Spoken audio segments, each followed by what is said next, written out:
Ya. Lo que vemos aquí es un sector pues ya de necrosis bien definido, ¿no?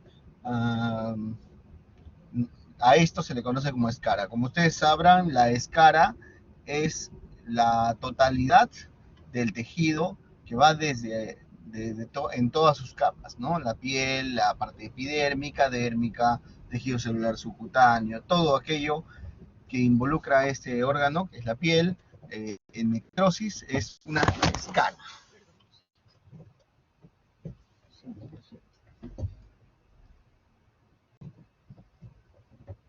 ¿De acuerdo?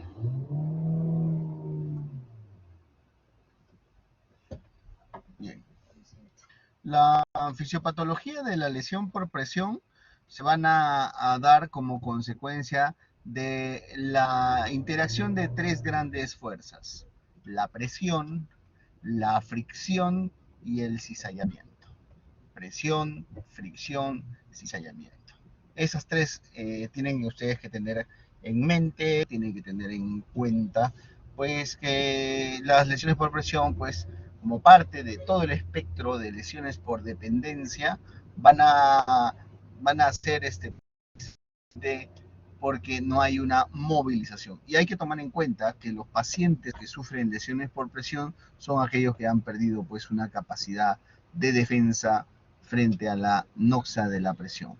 Hay que tener presente que, por ejemplo, toda persona cuando está en una determinada posición durante mucho tiempo comienza a experimentar dolor, un dolor posicional que obliga y nos obliga inconscientemente a cambiar de posición. Entonces cambiamos de posición ante la presencia del más mínimo dolor posicional.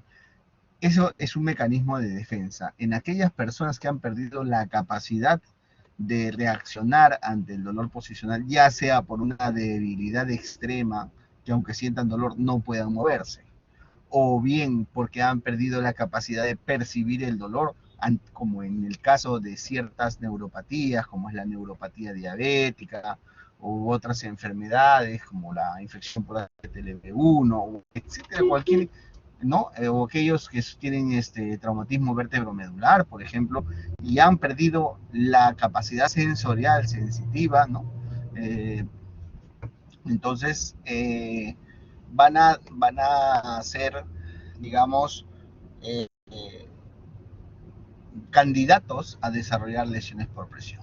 Aquellas personas que tienen una desnutrición muy marcada. Y eso lo vamos a ver cuando veamos factores de riesgo y cuando veamos también lo que son las escalas de Norton, las escalas de Braden, para estratificar riesgo y detectar aquellas personas que son potencialmente candidatos a desarrollar este tipo de lesiones.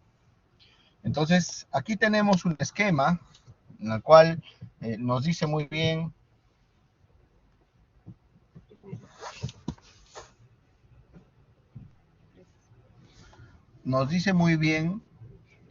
cómo se desarrolla esto.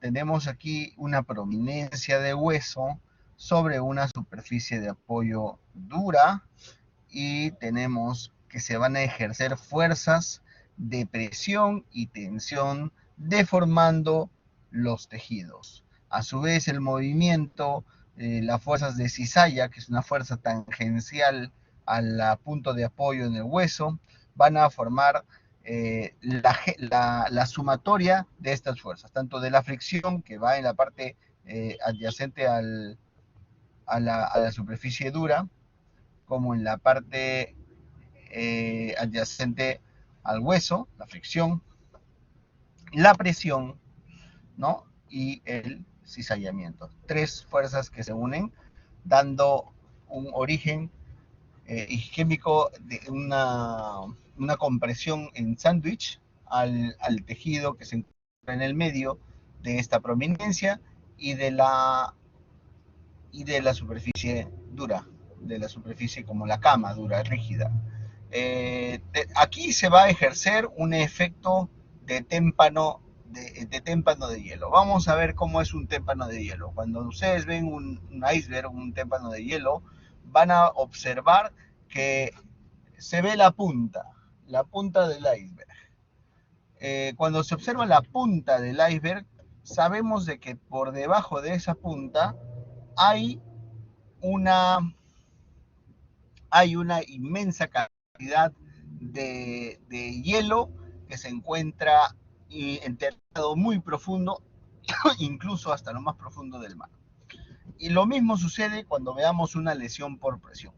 Cuando veamos una lesión por presión, vemos el témpano de hielo, perdón, el efecto de témpano, que nosotros vemos. Igual es lo que pasa cuando vemos las clasificaciones. Las clasificaciones nos dicen y nos enseñan de que estas lesiones prácticamente lo abordan como si fuera una quemadura, que va de afuera hacia adentro, de afuera hacia adentro, y no es así, porque la compresión viene desde la misma prominencia ósea.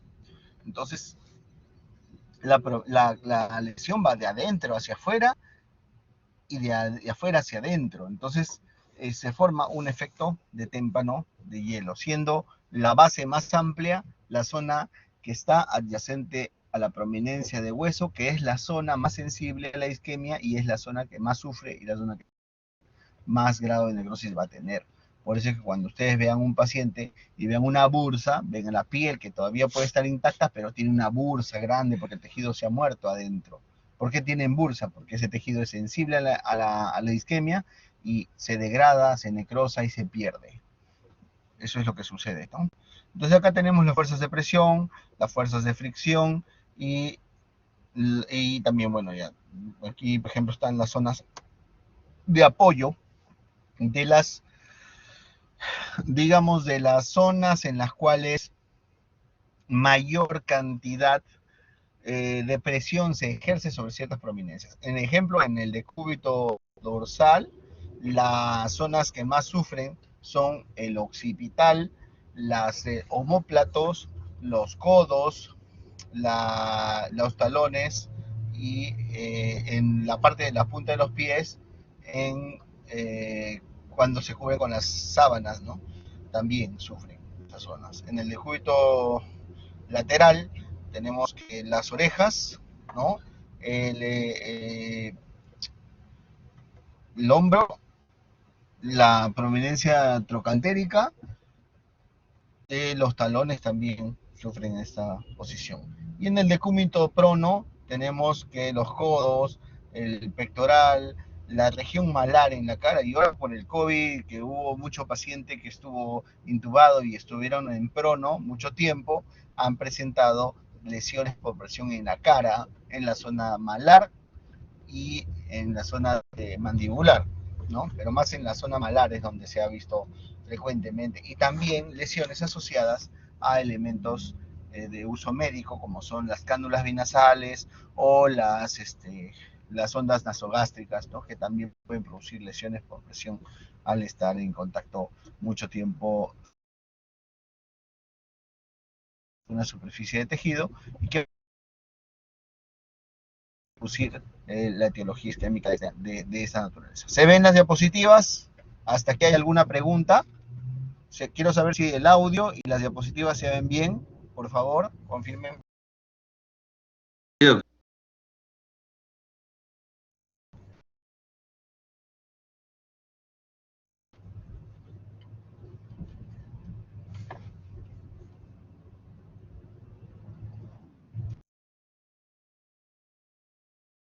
¿No? El mecanismo de formación es mecánico, pero esas fuerzas mecánicas que ocluyen la vascularidad del tejido van a ocluir produciendo un fenómeno isquémico, y el fenómeno isquémico pues es un fenómeno metabólico químico, ¿no? Y liberación de mediadores químicos que van a producir pues migración de polímeros nucleares, mecanismo de defensa, ya que se vuelve más complejo, ¿no? La isquemia puede ser transitoria y reversible cuando es antes de las 6 horas, y una isquemia que se vuelve completamente irreversible, ya hay necrosis después de las 6 horas. Acá tenemos el efecto del témpano que les había comentado.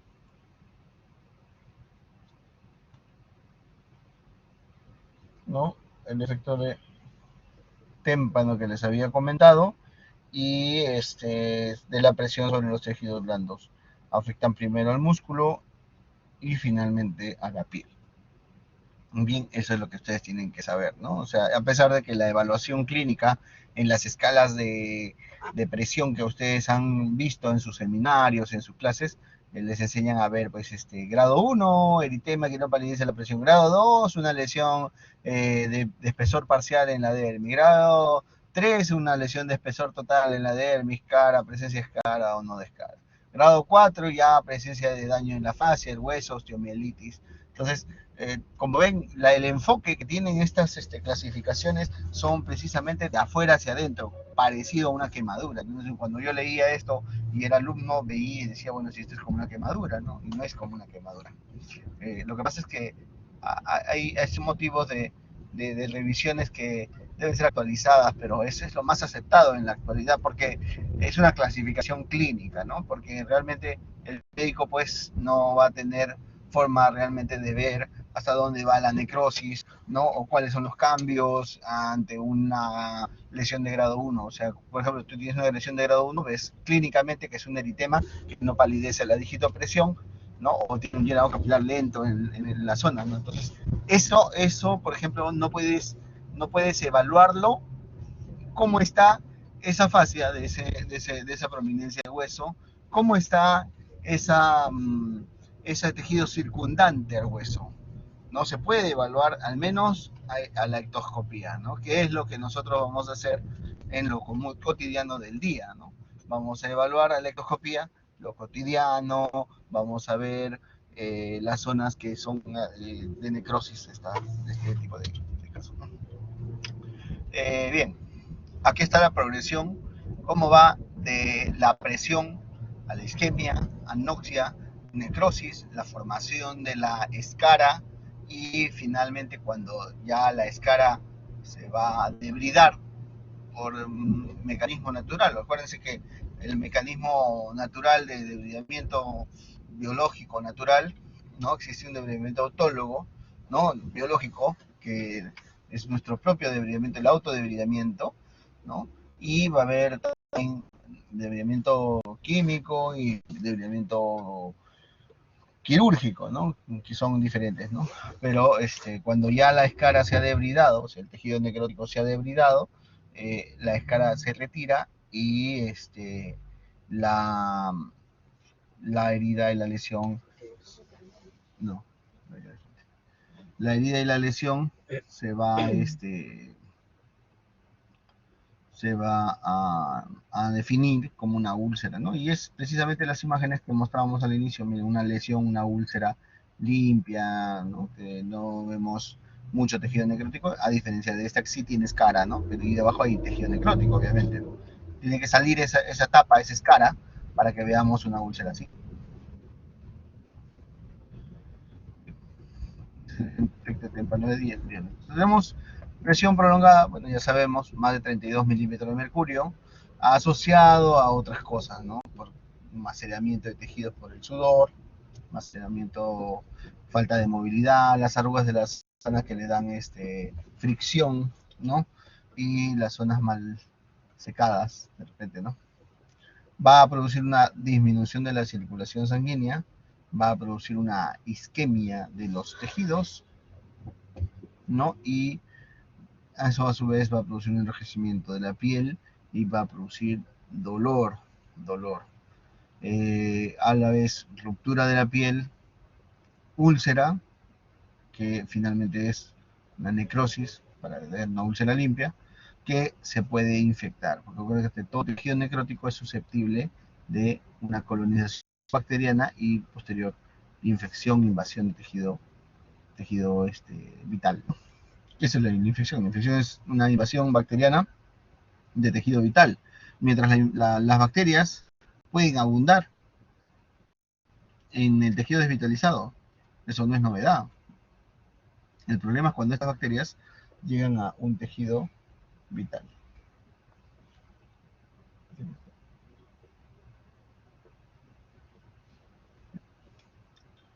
Existen factores predisponentes Como ya les he mencionado, no todos los pacientes van a desarrollar lesiones por presión, sino un grupo de pacientes que sí tienen riesgo. Bien. El riesgo puede estar desarrollado desde factores nutricionales, envejecimiento, senilidad, hasta postración crónica, pacientes que por ejemplo, el Guillain-Barré, ¿no? En el Guillain-Barré, esa enfermedad es transitoria y produce postración, y esa postración pues va a dar lugar pues a que el paciente pues desarrolle lesiones por presión, pero una vez pasado el cuadro del Guillain-Barré o del COVID también, el paciente va a levantarse de esa cama y va a volver a su actividad normal, ¿no? Eso es lo que tienen que tomar en cuenta. Pacientes con traumatismo vértebro-medular, ¿no?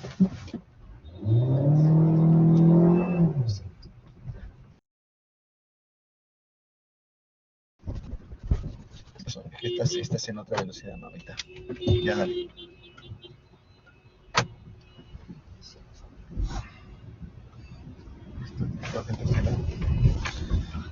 Ya, ya. Factores intrínsecos y extrínsecos que predisponen a las lesiones por presión. Ya, los factores intrínsecos pertenecen al propio paciente y los factores extrínsecos pertenecen a lo medio donde se encuentra el paciente.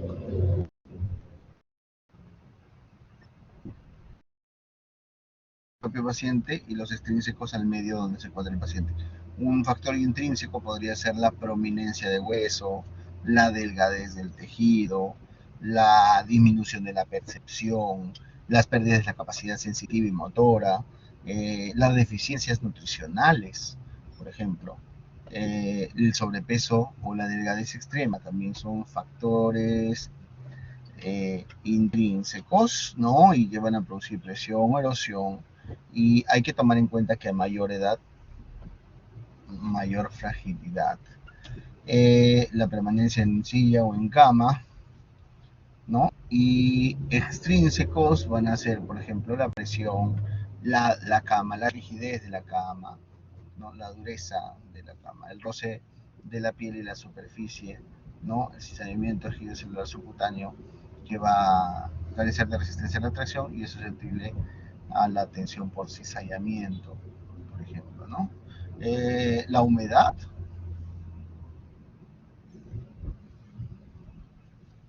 la humedad, ¿no? Junto al calor propio del cuerpo va a producir maceración,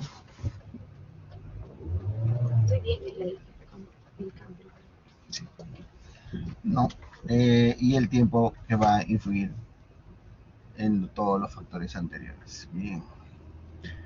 Vamos a hablar también de pacientes pues que son generalmente, ¿no? Generalmente son pacientes postrados crónicos, muy enfermos, ¿no?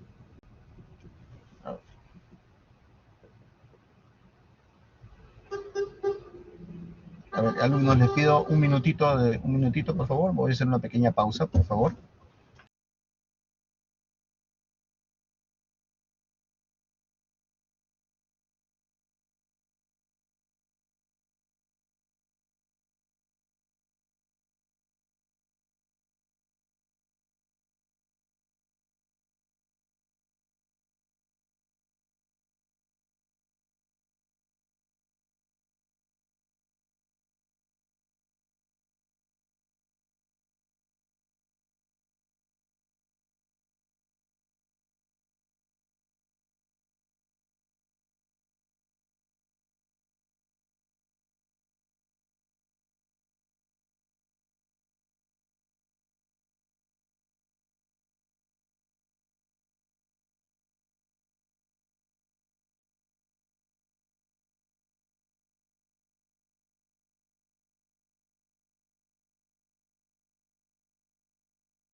Disculpen la interrupción, jóvenes. Sigamos con la teoría. Bien. ¿Se escucha y se ven mis diapositivas?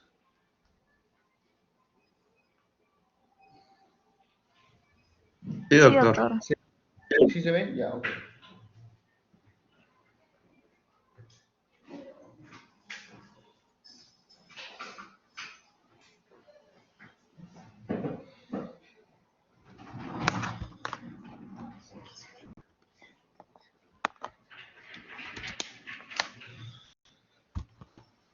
Bien, el estado general del paciente es de suma importancia para hablar de factores de riesgo en cuanto a lesiones por presión. ¿De acuerdo? Las prominencias de hueso,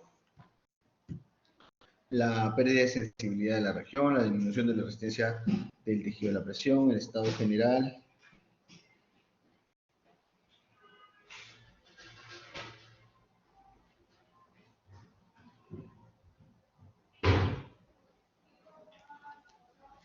Bien.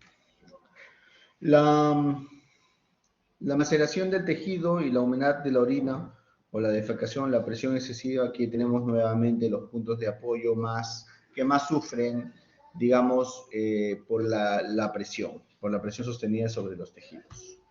Tenemos las localizaciones más frecuentes, aquí están en las zonas de lo que es un postrado en silla de ruedas, ¿no? Y tenemos la zona isquiática, la crestiliaca, la región sacra, la zona poplitea, son zonas de frecuencia de los usuarios de sillas de ruedas.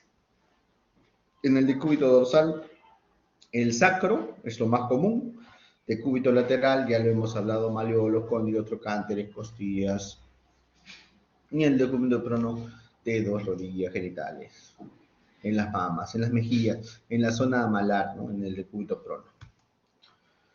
El trabajo para diagnosticar y valorar clínicamente este tipo de problemática es multidisciplinario, ¿no? Y va a involucrar a muchos profesionales de la salud, ¿no?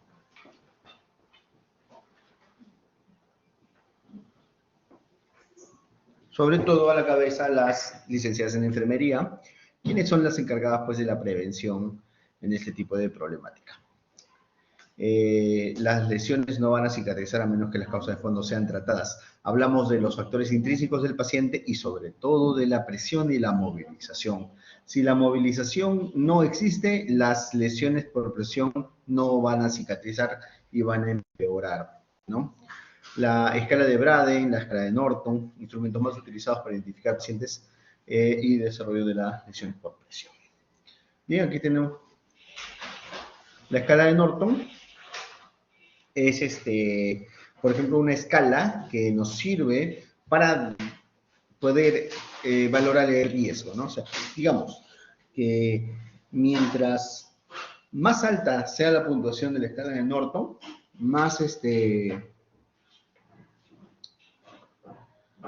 mientras más alta sea la puntuación de la escala de Norton, menos riesgo de desarrollo de lesión por presión va a tener el paciente. Mientras menos sea la escala de Norton, menos sea el valor de la escala de Norton, más alto riesgo de desarrollo de presión, de lesiones tendrá el paciente. Maribel.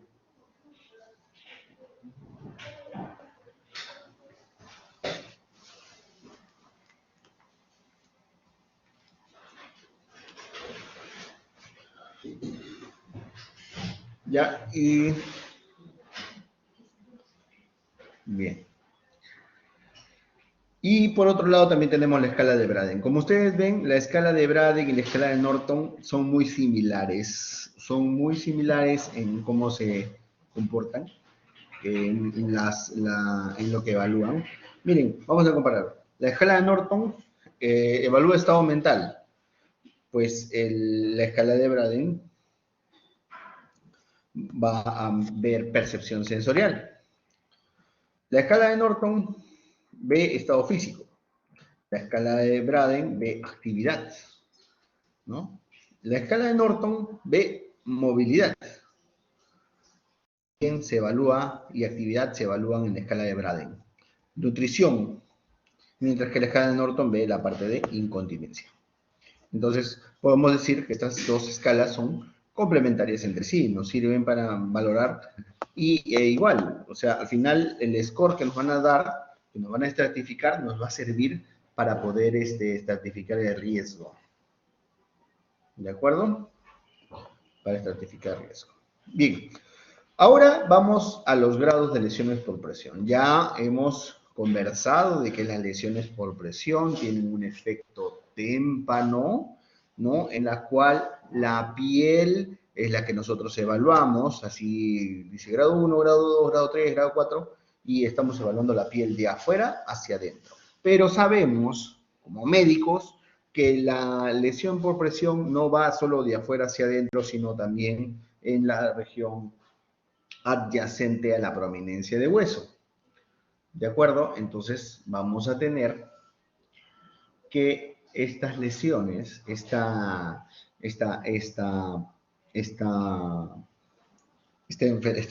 enfermedad, nosotros conocemos de que si bien es cierto, vemos un eritema que no palidece a la digitopresión, mentalmente sabemos de que esto se está extendiendo hasta la fascia incluso, porque tenemos que saber que más sufre la parte más profunda que la misma superficie.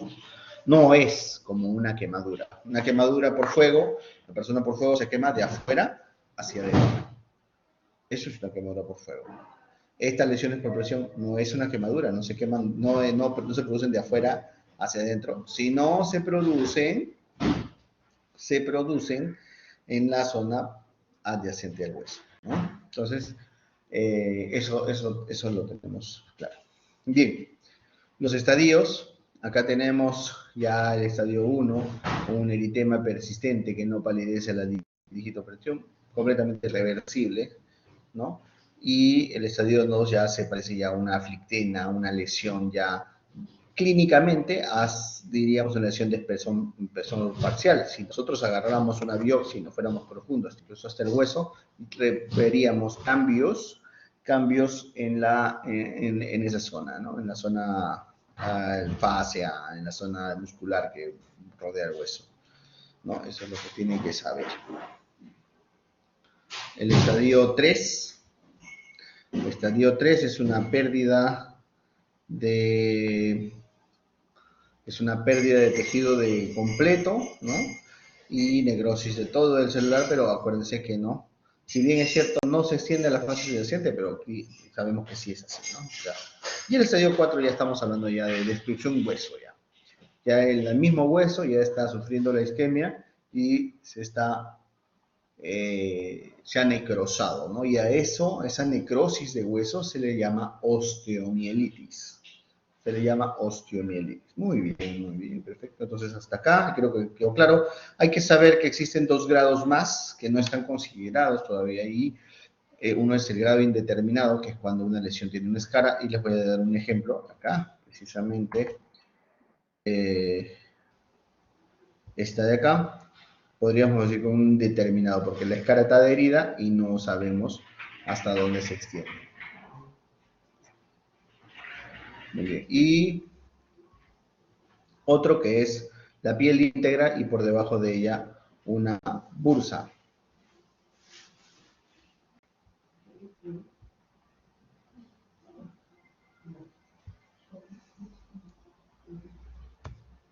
Bien, acá tenemos también otro esquema igual, evolutivo de las lesiones por presión, ¿no? Como han evolucionado estas lesiones por presión. Y hay que hacer un diagnóstico diferencial. Un diagnóstico diferencial entre las diferentes úlceras que pueden aparecer por diferentes casos. Entre ellos tenemos las lesiones que son de origen venoso, por ejemplo, la insuficiencia vascular periférica. La insuficiencia vascular periférica puede ser venosa o puede ser arterial. Cuando hablamos de una insuficiencia vascular periférica venosa, los síntomas son sensación de pesadez, dolor, que me va a mejorar al elevar el miembro inferior. Eso ocurre porque hay éstasis. Y el éstasis va a producir que haya cierto grado de isquemia y se produzcan las lesiones, famosas úlceras varicosas. Típicamente se ven como lesiones purpúricas, unas dermatitis purpúricas pigmentadas, ¿no? Con pulsos presentes, ¿no? Están asociadas a trombosis venosa profunda, por ejemplo. En cambio, las lesiones arteriales son frialdad distal, se presentan como frialdad distal, se presentan como claudicación intermitente, ¿no? Es un dolor intenso que va a empeorar al elevar los miembros inferiores y van a ser lesiones que son profundas, necróticas, que tienen poco tejido de granulación, bordes líquidos. La pérdida de anexos cutáneos, por ejemplo, pulsos distales muy débiles o ausentes, ¿no? Piel atrófica alrededor, está asociado a diabetes, presión alta, tabaco, aterosclerosis. Y las enfermedades neuropáticas, más asociada y más famosa a la neuropatía diabética.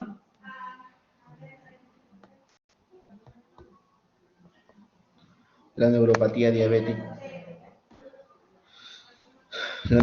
diabética que ocurre, por ejemplo, como el mal perforante plantar, en pie, planta de pie, ¿no? Y en la cabeza de los metatarsianos. Son lesiones indoloras, son lesiones que pueden producir deformidades y hay que diferenciarlas de las lesiones por presión, porque las neuropáticas es por una ausencia de sensibilidad, ¿no? La diabetes, por ejemplo, causa el famoso, ahí es donde inicia el pie diabético. ¿Se ve mi diapositiva? Si se escucha mi audio, por favor, quisiera confirmar. Sí, doctor. Gracias. Y las neoplásicas. Las neoplásicas, por ejemplo, en el cáncer de piel, generalmente lesiones no melanomas y algunas lesiones melanomas, pueden aparecer lesiones ulcerosas que pueden confundirse con las lesiones por presión. Entonces, muchas enfermedades, muchas patologías pueden cursar con ulceraciones de la piel. Y estas deben contrastarse y deben contrastarse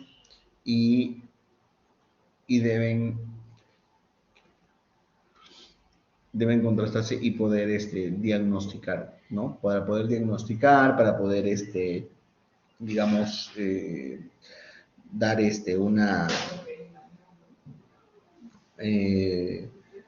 dar una valoración clínica específica y darle tratamiento específico de acuerdo a la enfermedad, porque sería terrible pues confundir una enfermedad por otra y darle un tratamiento inadecuado al paciente.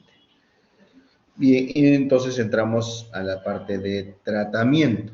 Y el tratamiento, tenemos que los objetivos del tratamiento es prevenir las complicaciones, prevenir la infección sistémica, prevención de que la úlcera existente sea más grande, prevenir de que aparezcan úlceras en otros lugares, y también parte del tratamiento es el tratamiento quirúrgico, ¿no? Que puede ser de debridamiento de la lesión o manejo de la lesión mediante injertos, colgajos u otros procedimientos que sean necesarios. La prevención, el primer paso en evitar que se produzcan estas lesiones por presión, no lo hacemos los cirujanos plásticos, generalmente esto está a cargo del personal de enfermería, ¿no? Eliminar la presión, tiempo, cambios posturales,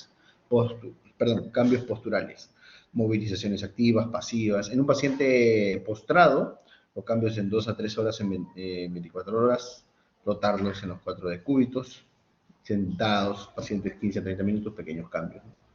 Empleo de dispositivos como colchones de látex, arcos de la cama, cojines, almohadas, apósitos hidrocelulares, ¿no? O colchones neumáticos.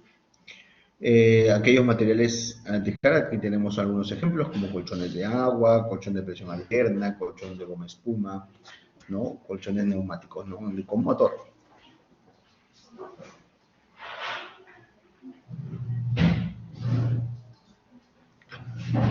Hay que eliminar la fricción, no arrastrar al paciente. sobre la cama o silla. La sábana debe ser tersa y sin arrugas. Debemos eliminar la humedad para evitar la maceración y hay que constantemente estar valorando al paciente. Darle masaje con cremas hidratantes, no utilizar hules. Y el estado nutricional, una nutrioterapia. No es esa ya a cargo del personal de enfermería, ¿no? Perdón, de nutrición, personal de licenciados en nutrición. Y el abordaje del paciente con lesiones por presión.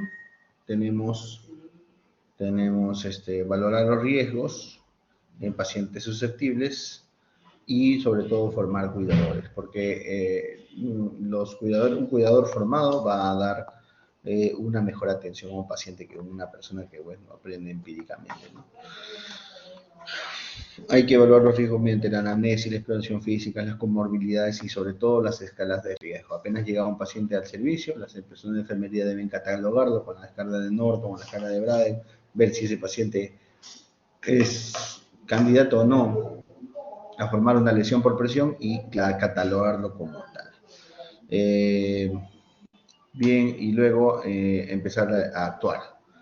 Las medidas más básicas es dar las medidas antipresión, tratamiento postural, cambio de posiciones, rotar, movilización precoz, cuidados de la piel, evitar la humedad, darle una adecuada nutrición, calidad de vida, ¿no?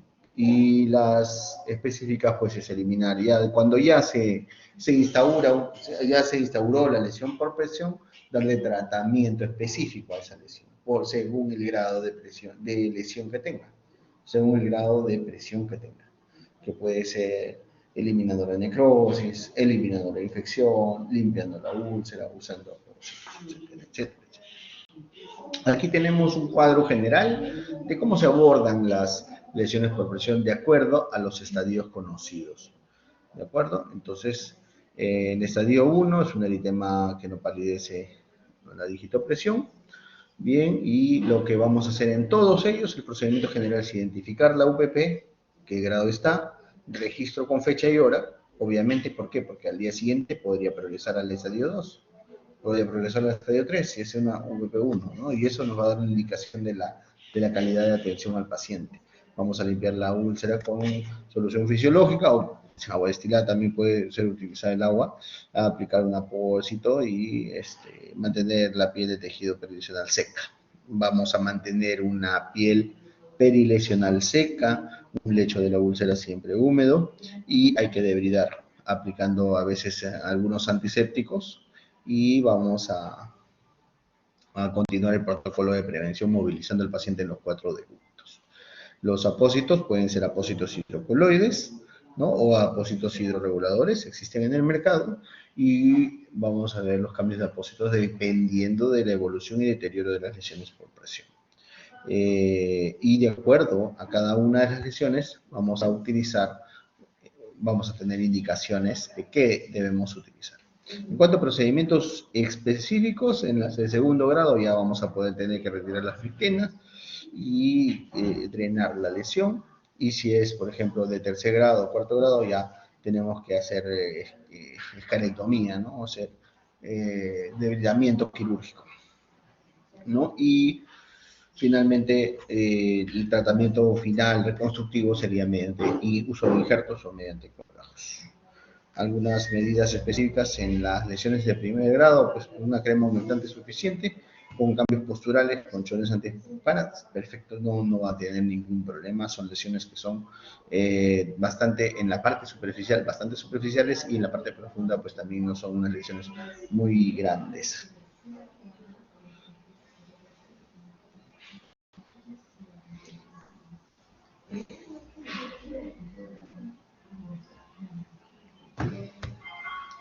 Lavado con suero fisiológico, con jabón quirúrgico. Debridamiento quirúrgico, hidrogel, uso de algunas soluciones que son enzimáticas. Apósito hidrocelular o apósito hidrocoloide. El tiempo de curación de las lesiones va a depender de la extensión, la profundidad de las condiciones generales del paciente y de la técnica.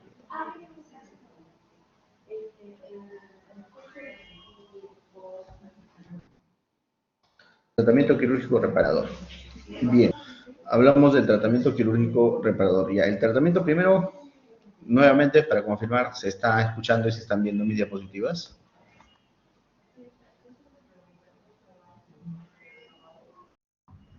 Sí, doctor. ¿Y se ven mis diapositivas? Ok. El tratamiento quirúrgico reconstructivo es un tratamiento, primero que nada, para ya manejar, curar, tratar de curar la lesión por presión. No es un tratamiento preventivo, es un tratamiento ya, en la cual ya la lesión ya se ha instaurado. Entonces, hay que saber si primero la lesión necesita un debridamiento, un minuto.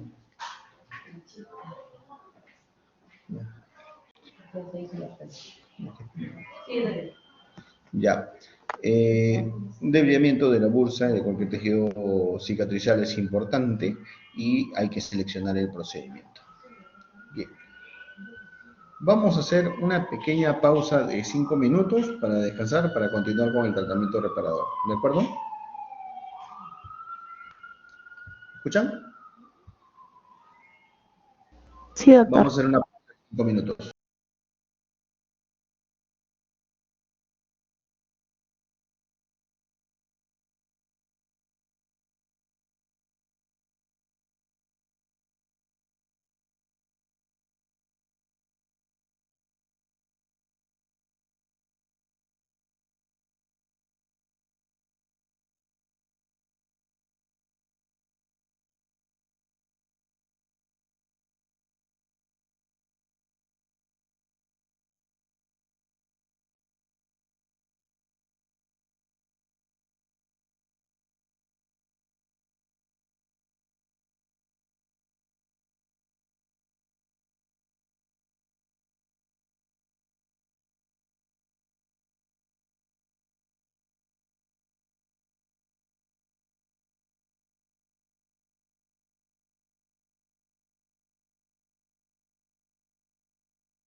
Sí.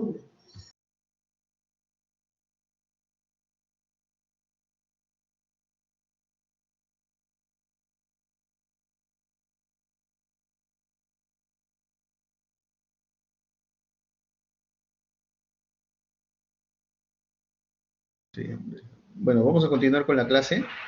¿Se ven mis diapositivas y se escucha mi audio? Sí, doctor. Bien, entonces ahora el tratamiento quirúrgico es de dos tipos. Uno que es tratamiento quirúrgico para debridamiento y tratamiento quirúrgico reparador.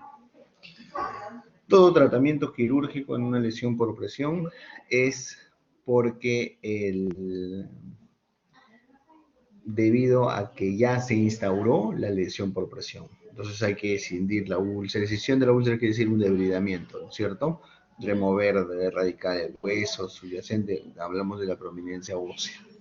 Hay que revestir con colgajos, ya en sus clases han visto lo que es la escalera reconstructiva y cómo utilizamos colgajos musculares o fasciocutáneos, ¿no? Para poder reconstruir estas zonas, ¿no?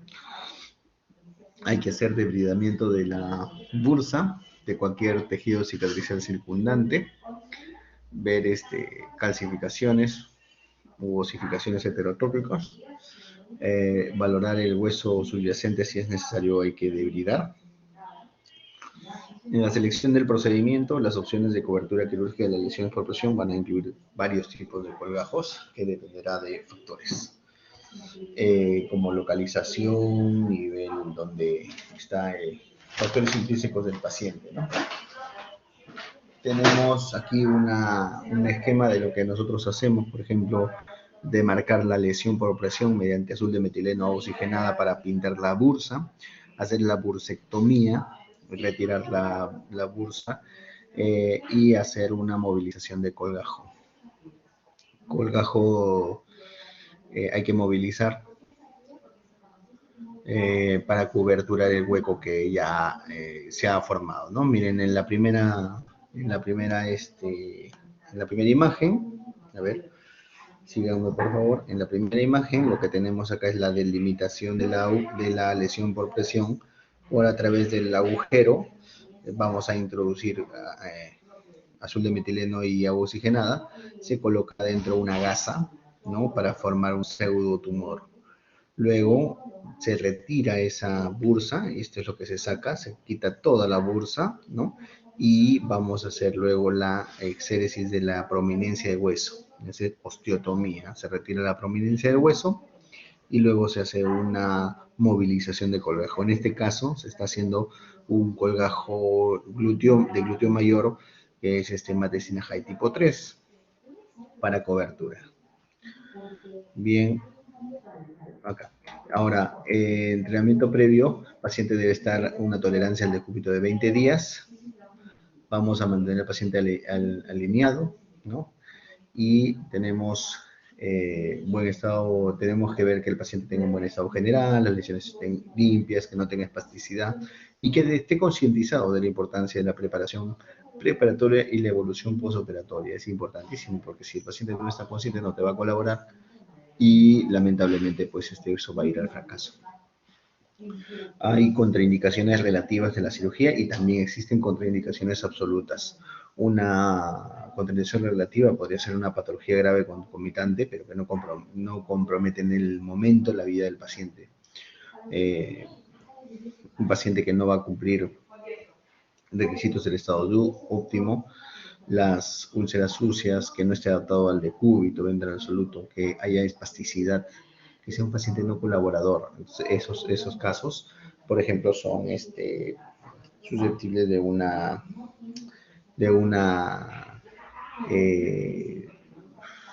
son susceptibles de, ¿cómo se llama?, de suspender su cirugía, es decirle que el paciente no se puede operar. Inherente al medio, pues que contamos en un paciente que no cuente con un personal adecuado, que no esté bien entrenado, que tengamos que no contemos con un UCI de ser necesario, que no tenga una cama adecuada. Entonces debemos ya evaluar la posibilidad de adaptar el lugar o mandar al paciente a otro centro para operarlo, ¿no? Otra contraindicación es que sea un paciente que esté muriendo, ¿no? Es un paciente que está agonizando, ya no tiene ya posibilidad de ser recuperable, es mejor el tratamiento conservador. Y los colgajos que nosotros utilizamos es la clase que ya ustedes han visto, ¿no? De colgajos. Generalmente para lesiones por presión está indicado los colgajos, ¿no? Que pueden ser musculares, musculocutáneos, colgajos de perforantes, colgajos fasciocutáneos, colgajos libres. Y vamos a considerar la localización de las lesiones para poder seleccionar el colgajo que vamos a utilizar. Para úlceras por presión sacra, por ejemplo, podemos utilizar colgajos como el glúteo mayor, que es el más frecuente que utilizamos en lesiones por presión sacras. Y en lesiones por presión trocantéricas utilizamos el tensor de la fascia larga o algunos factores algunos colgajos perforantes. UPP isquiáticas, utilizamos colgajo de glúteo mayor, hoy también los colgajos hamstring, que es el colgajo posterior en BY, ahorita les voy a enseñar, o los colgajos de gráciles o de aductor mayor, ¿no? Y acá tenemos algunos ejemplos en úlceras por presión sacra. Tenemos cómo se hace la transposición de colgajos para cobertura de lesiones por presión, colgajos bipediculados, lesiones por presión, colgajos en isla, colgajos movilización de tejido en rotación transversa, y colgajos BI de avance, que es lo más frecuente. Colgajo BI de avance, es muy similar al que vimos al inicio, un colgajo en isla de UPP isquiática, ¿no? Y tenemos un colgajo de avance en BY. Se diseña en B y se cierra en Y. Tenemos colgajos en BY de avance para isquiáticas, colgajo miocutáneo de músculo grácilis, colgajo de tipo hamstring. El hamstring es un colgajo en BY, también se diseña en B y se cierra en Y para cobertura de las lesiones isquiáticas. Un colgajo músculo cutáneo isquiotibial, ¿no? Le llaman también, ¿no? Acá tenemos más ejemplos del colgajo de hamstring. Tenemos coberturas de las lesiones trocantéricas y las complicaciones, ¿no? Por necrosis parcial del colgajo, las infecciones nododoras, infección del colgajo, hematoma, fístula, disesis. Y eso sería todo en cuanto a esta clase. Si tienen alguna pregunta, es momento de realizar sus preguntas. Estaré gustoso de contestar sus inquietudes.